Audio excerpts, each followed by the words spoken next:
அங்கிருந்து வரக்கூடிய தமிழ்ல இருந்து வரக்கூடிய படங்களுக்கு அந்த ரெஸ்பான்ஸ் அப்படின்றது எப்படி இருந்துகிட்டு இருக்கு? അതായത് കേരളത്തെ സംബന്ധിച്ചിടത്തോളം സൗത്ത് ഇന്ത്യയിലെ താരചക്രവർത്തി തന്നെയാണ് വിജയ്.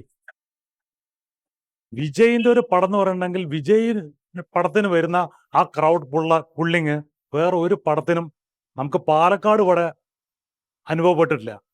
പാലക്കാടിനെ സംബന്ധിച്ചിടത്തോളം വിജയ് പടത്തിന്റെ ആ ഒരു ക്രൗഡ് എന്ന് പറയുന്നുണ്ടെങ്കിൽ അത് നിങ്ങൾക്കൊന്നും സങ്കല്പിക്കാൻ കഴിയാത്ത ഒരു രൂപത്തിലാണ്.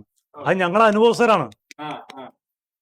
അത് അന്നത്തെ ദിവസമല്ല, തലേ ദിവസം തന്നെ അതിന്റെ തുടക്കം ഉണ്ടാവും. ഇവിടെ വൈകുന്നേരത്തോടു കൂടി തന്നെ മൊത്തം ജനം പ്രളയമായിരിക്കും. ഇവിടെ കാലത്ത് ഇതുവരെയുള്ള സിനിമകളെല്ലാം വിജയന്റെ ചെയ്തിരിക്കുന്നത് 4 മണിക്കാണ്, പുലർച്ചെ 4 മണിക്ക്.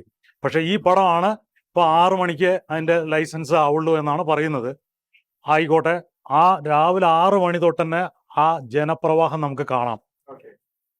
അത് മറ്റു വേറെ ഒരു താരത്തിലും ഞങ്ങളിവിടെ പാലക്കാട് കണ്ടിട്ടില്ല. അത് ഞങ്ങൾ അനുഭവസ്ഥരാണ്.